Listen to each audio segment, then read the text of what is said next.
venons d'assister au lancement officiel par Monsieur le Premier ministre de la plateforme Sunu CMU.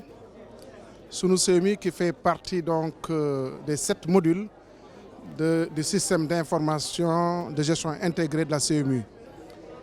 C'est une plateforme qui vient en son heure, puisque comme vous le savez, depuis le lancement de la CMU en 2015 par Monsieur le Président de la République, beaucoup de pas ont été franchis.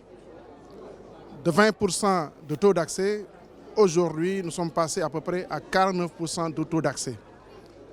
Présentement, la CMU est dans sa vitesse de croisière et il est important non seulement de capitaliser ce dynamisme, mais aussi de la renforcer.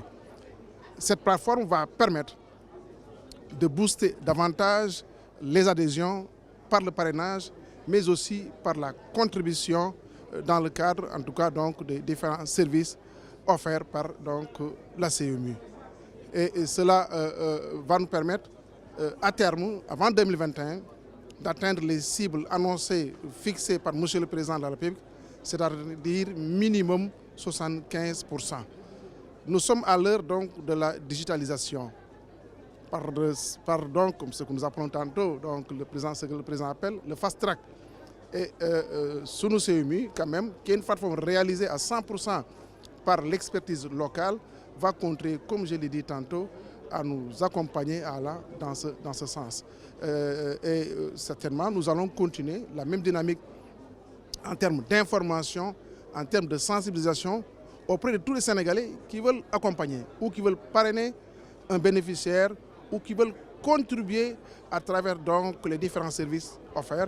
Et vraiment, à travers, en tout cas, ma voix, j'encourage mes collaborateurs de la CMU à continuer davantage à aller dans ce sens-là. Vous savez, la plateforme est un outil qui va permettre un petit peu de régler en partie la question du financement. Mais la réflexion sera poursuivie parce qu'à l'origine, si vous vous en souvenez, le président avait évoqué ce qu'il appelait la CAPSU, la Caisse autonome de protection sociale universelle, qui sera un outil qui permettra de mobiliser davantage le financement par des systèmes de financement innovants. Et cela va nous permettre de régler la question du financement à travers non seulement la CMI, mais aussi à travers le programme des bourses de sécurité familiale. L'État, pour le moment, supporte une bonne partie de ces financements, mais aussi permettra, en tout cas, à terme, de pouvoir maîtriser les coûts. Parce qu'il faut maîtriser les coûts, non seulement les coûts de prestations, mais aussi assainir le système dans sa globalité, puisque nous sommes à peu près à 4 ans de mise en service.